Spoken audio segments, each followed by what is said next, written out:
वहीं छत्तीसगढ़ सरकार की पहली कैबिनेट बैठक में बड़ा फैसला लिया गया है। सीएम विष्णुदेव साय की अध्यक्षता में आयोजित बैठक में मंत्रिपरिषद ने 18 लाख पीएम आवास योजना के लिए मंजूरी दी है। वहीं फैसले के बारे में जानकारी देते हुए मुख्यमंत्री साय ने बताया कि हमने बैठक में केवल एक ही मुद्दे पर चर्चा की है। 18 लाख लोगों को जल्द से जल्द घर देने के प्रस्ताव को मंजूरी दी गई है। उन्होंने कहा कि विधानसभा चुनाव के लिए हमने इस मुद्दे को पूरे कैंपेन में किया था और उन्होंने कहा कि मोदी की हर एक गारंटी पूरी होगी।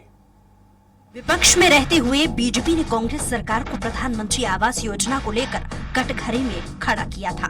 गरीबों के आवास को लेकर मोर आवास मोर अधिकार के बैनर तले एक बड़ा आंदोलन करते हुए विधानसभा घेराव भी किया, जिसमें बड़ी संख्या में ऐसे हितग्राही जिन्हें प्रधानमंत्री आवास योजना का लाभ नहीं मिला, उन्होंने इस घेराव की अगुवाई की थी।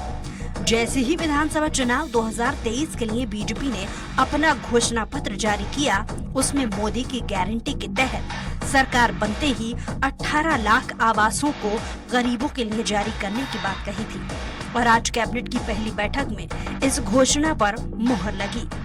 जो चुनाव कैंपेनिंग के दौरान मोदी की गारंटी में जो हम लोग का वादा भी है कि जो पिछले 5 वर्षों में कांग्रेस पार्टी की सरकार में जो गरीब लोग 18 लाख प्रधानमंत्री ग्रामीण आवास से वंचित हो गए, उनको मकान देने का काम करेंगे।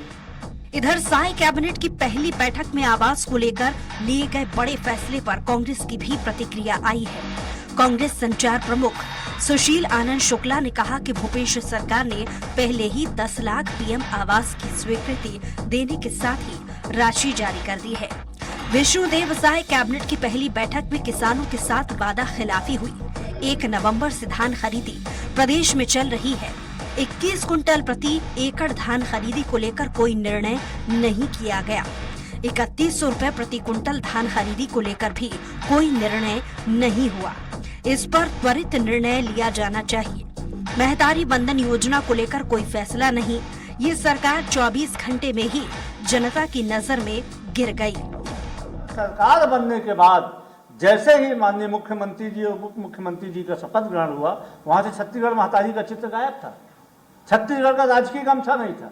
और तो और छत्तीसगढ़ का जो राजगीत था, जो हमारी आन बान शान का प्रतीक है, छत्तीसगढ़ के राजगीत का भी गायन नहीं किया गया था। और यह भी बेहद दुर्भाग्यजनक है कि अपनी गलती स्वीकार कर जाए माननीय मुख्यमंत्री जी ने इसको राजभवन के पाले में डाल दिया है। घोषणा पत्र में बीजेपी ने कई बड़े वादे किए और सत्ता पर काबिज हुई। किसान, युवा, महिला के साथ गरीबों के आवास जैसे कई बड़े वादे शामिल थे और आज उस वादों में से एक वादे को बीजेपी ने पूरा किया और आने वाले समय में मोदी की गारंटी के तहत सभी वादों को पूरा करने की बात जिम्मेदार कह रहे हैं। रायपुर से स्वराज एक्सप्रेस के लिए हेमंत शर्मा की रिपोर्ट। वक्त बुलाए छोटे से ब्रेक का, जल्द होंगे हाजिर।